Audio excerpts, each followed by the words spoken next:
ये वो भारत है जहां A+B² याद नहीं है प्राइम मिनिस्टर। ये वो भारत है जहां एक जज उठ करके ये कहता है अपने फैसले में कि मोर प्रजनन आंसुओं से करता है। ये वो भारत है जिसमें एक मेंबर ऑफ पार्लियामेंट ये कहता है कि गाय ऑक्सीजन लेती है और ऑक्सीजन छोड़ती है। ये वो भारत है जिसमें दुनिया की सबसे बड़ी पार्टी जो अपने को क्लेम करती है वो एक टेररिस्ट को न सिर्फ ये कि टिकट देती है बल्कि उसके साथ उसे जिताती भी है। दुनिया के किसी देश में किसी पार्टी ने कहीं कभी मुझे नहीं मालूम कि किसी टेररिस्ट को टिकट दिया और जिताया। ये वो भारत है जिस भारत के अंदर आगे आने वाली नस्लों को डार्विनिज्म नहीं पढ़ाया जाएगा। ये वो भारत है जिसमें लगातार बच्चों को ये बताया जाएगा कि हमारे देश में ही कहीं किसी ने पाइथागोरन थ्योरम निकाली। तो ये भारत एक नया भारत है। ये एक ऐसा भारत है जिसकी हमने कोई कल्पना नहीं की थी। कुछ लोगों ने जरूर इस भारत का ख्वाब देखा था, लेकिन इस भारत को समझने के लिए हमें उस भारत की बात करनी पड़ेगी जो आजादी के फौरन बाद का भारत है। एक ऐसा भारत जो बिल्कुल टूटा फूटा, जख्मी और पूरी तरह से गरीब भारत था। एक ऐसा भारत जिसका खून चूस करके इंपीरियलिज्म उसे तड़पता छोड़ गया। और तब लीडरशिप कह रही थी कि हम साइंटिफिक टेम्पर के आधार के ऊपर, साइंस और टेक्नोलॉजी के आधार के ऊपर नए भारत का निर्माण करेंगे। ये बहुत अद्भुत बात है। पता नहीं आप में से कितनों ने इस बात को सोचा होगा कि उस वक्त की लीडरशिप ये किस बेसिस के ऊपर कह रही थी, क्यों कह पा रही थी कि आगे आने वाला वक्त साइंस एंड टेक्नोलॉजी के आधार पर नई नस्लों के दिमागों को रोशन करेगा और इस देश को तरक्की की राह पर डालेगा।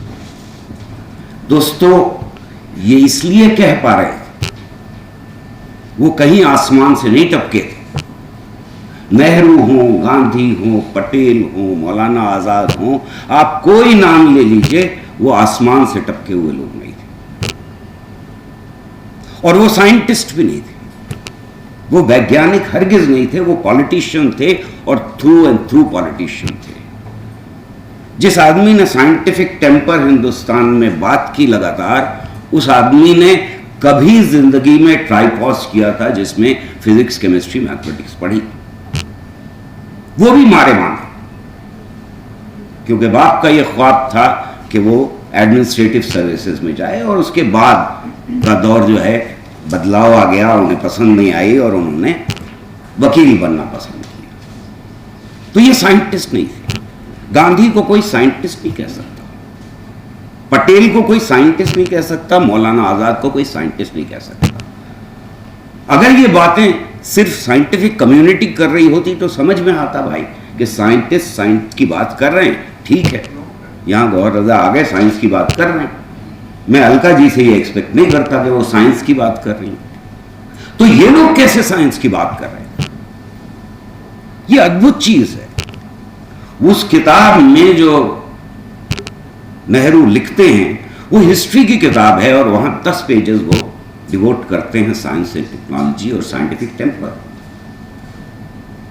क्या था ऐसा?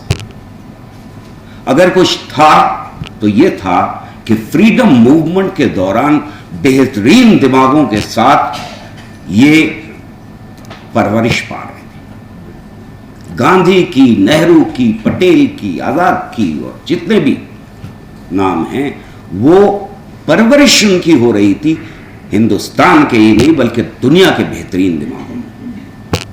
और इसलिए एक through and through politician scientific temper पे बात कर सकता था, ये फ्रेज क्वाइन कर सकता था, देश के सामने एक विजन रख सकता था कि आगे आने वाला देश साइंस एंड टेक्नोलॉजी के आधार के ऊपर बढ़ेगा। और इस देश में एक कंसेंसस क्रिएट किया गया था कि हम अगली नस्लों को साइंटिफिकली टेम्पर्ड बनाएंगे। और क्या था ये साइंटिफिक टेम्पर? ये साइंटिफिक टेम्पर था, scientific temper is temper of a free man. ये अंडरस्टैंडिंग थी। और ये अंडरस्टैंडिंग क्या कह रही थी? आप आजाद नहीं हो सकते अगर आप साइंटिफिकली टेम्पर्ड नहीं है तो, और अगर आपको साइंटिफिकली टेम्पर्ड होना है तो आजाद होना पड़ेगा। एक और जगह नेहरू कह रहे हैं कि साइंटिफिक टेम्पर वो चीज है जो आपको नए डेटा की बेसिस के ऊपर पुरानी सारी मान्यताओं को झटक देने की हिम्मत देता है, हर एक को परखने की हिम्मत देता है। ऐसा नहीं है कि ये नेहरू पहली बार कह रहे थे, इसके ऊपर डिस्कशन हो चुके थे, लेकिन इतनी खूबसूरती से अवाम के सामने रख रहे थे और कह रहे थे कि साइंटिफिक टेम्पर का मतलब यह है कि जो कंक्लूजन्स हम लैब के अंदर निकालते हैं, जो तरीके हम लैब के अंदर इस्तेमाल करते हैं, उनको जिंदगी में इस्तेमाल करना बियॉन्ड 4 वॉल्स ऑफ लेबोरेटरी जब इस्तेमाल किया जाता है तो उसे साइंटिफिक टेम्पर कहा जाता है। सोचिए एक बार फिर कि वो वक्त था जब 30% से कम लोग अपनी दस्तखत कर पाते थे इस मुल्क में, और एक आदमी लगातार अपनी पब्लिक मीटिंग्स में बार बार scientific temper, science and technology की बात कर रहा था। 80 का दौर, वो पुरानी लीडरशिप खत्म हो चुकी है। यहां से शुरू होता है बाबाओं का दौर। जो लोग मेरी उम्र के हैं वो इस दौर को बहुत अच्छी तरह से जानते हैं। दिल्ली में लगातार सिर्फ जगरते नहीं हो रहे थे, जवाबी जगरते भी हो रहे थे। टेलीविजन के ऊपर रामायण का सीरियल धूप के साथ देखा जाता था। यह बदलाव का एक दौर था। यह बदलाव का दौर था उन फोर्सेस का जिन्होंने कभी साइंटिफिक टेम्पर में यकीन नहीं किया। साइंस एंड टेक्नोलॉजी की सारी सहूलतें उन्हें चाहिए थी, लेकिन साइंस बर्दाश्त नहीं की, क्योंकि साइंस आपके जहन को बदलती है, आपके दिमाग को बदलती है। और तब वो लोग पैदा हो रहे थे इस देश के अंदर जिनको आज हम बाबाओं के नाम से जानते हैं। ये बाबा छुटपुट थे उसमें।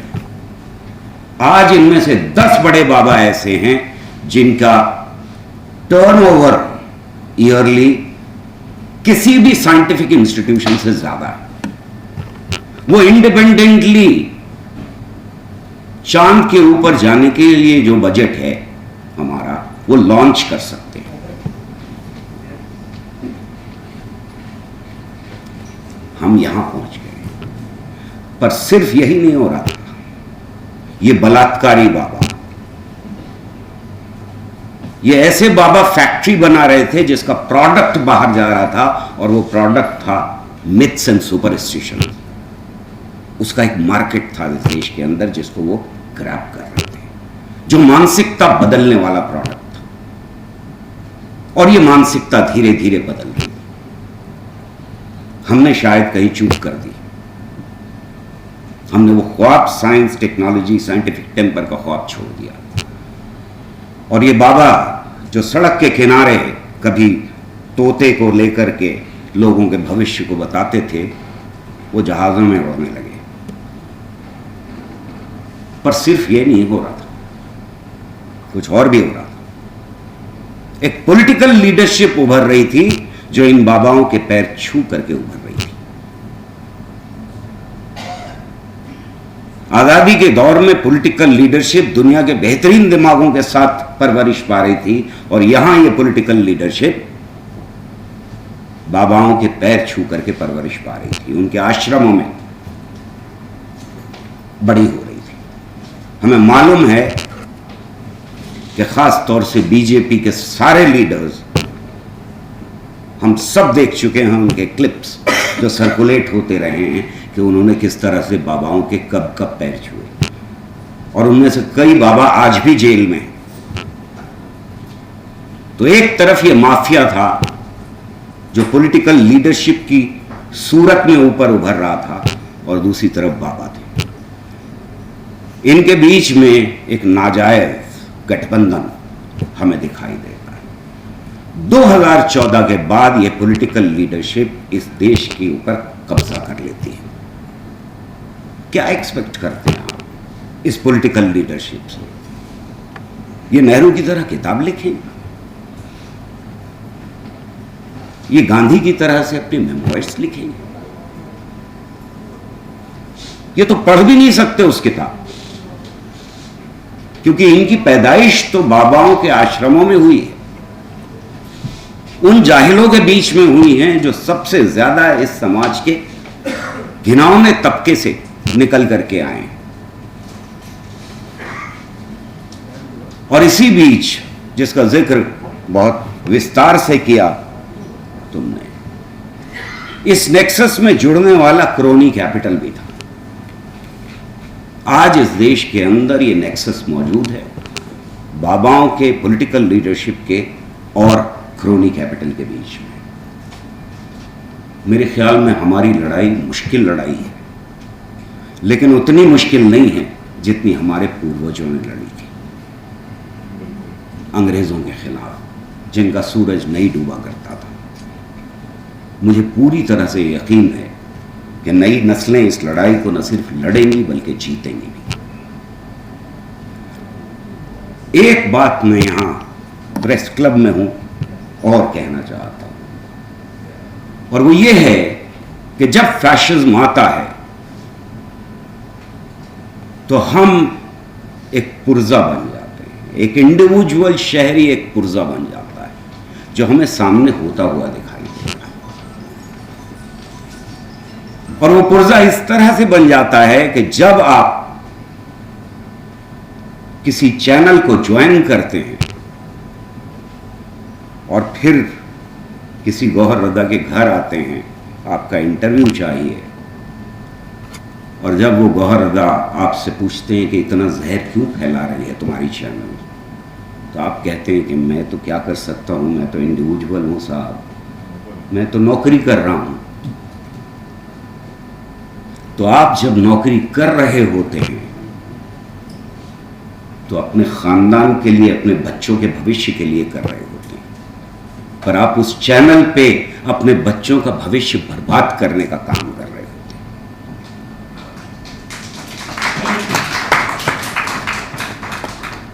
और अगर कोई उठता है और कहता है कि नहीं मैं तो न्यूज क्लिक चलाऊंगा,